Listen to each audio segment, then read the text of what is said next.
What happens when a pope dies? The conclave, history, and secrets of electing a new pope. On the 21st of April, 2025, the world received somber news. Pope Francis, the 266th leader of the Catholic Church, has passed away. But what happens next? For centuries, the Vatican has followed a secretive, ancient ritual to elect a new pope, a process shrouded in mystery, tradition, and drama. Today, we'll explore the conclave, its history, its triggers, and the fascinating quirks that have defined papal elections for nearly 800 years. Let's dive in. The death of a pope. What triggers the conclave? When a pope dies or resigns, like Benedict XVI in 2013, the Church enters a period called the sede vacante, the vacant seat. For 9 days, the Pope's body lies in state at St. Peter's Basilica, while millions mourn. But behind the scenes, the gears of tradition begin turning. The Camerlengo, the Church's temporary administrator, confirms the Pope's death, destroys his fisherman's ring, a symbol of papal authority, and prepares for the conclave. To prevent fraud, the Pope's bedroom is even sealed with wax during this time. But the real drama begins when the cardinals lock themselves away.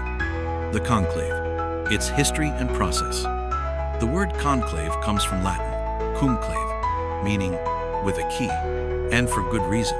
Since 1274, cardinals have been literally locked inside the Sistine Chapel until they elect a new pope. No phones, no internet, and no leaks, under penalty of excommunication. Here's how it works.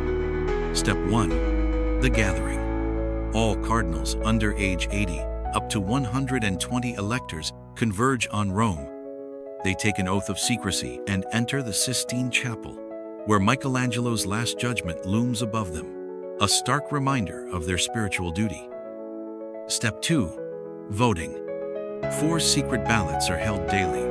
Each cardinal writes a name on paper, then burns it in a stove.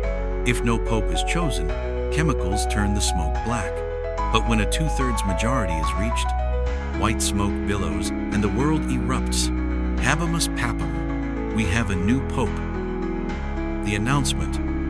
The new pope dons white vestments, chooses a name, and steps onto the balcony of St. Peter's to bless the crowd. But this process isn't always smooth. Interesting conclave stories and facts.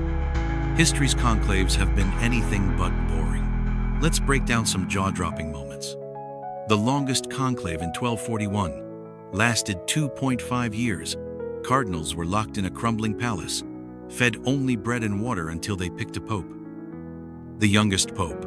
In 955, 18-year-old John XII was elected. His wild parties and scandals led to an unpleasant end. The shortest reign. Urban VII died of malaria just 12 days after his election in 1590. He never even moved into the papal apartments. The future. What's next? Today, conclaves blend ancient rituals with modern tweaks. Cardinals now stay in a Vatican hotel with doctors on standby. And the 2013 election of Pope Francis broke records. He was the first Jesuit, the first from the Americas, and the first to choose the name Francis. But one thing remains unchanged. The world still holds its breath for that white smoke and the cry of Habemus Papam.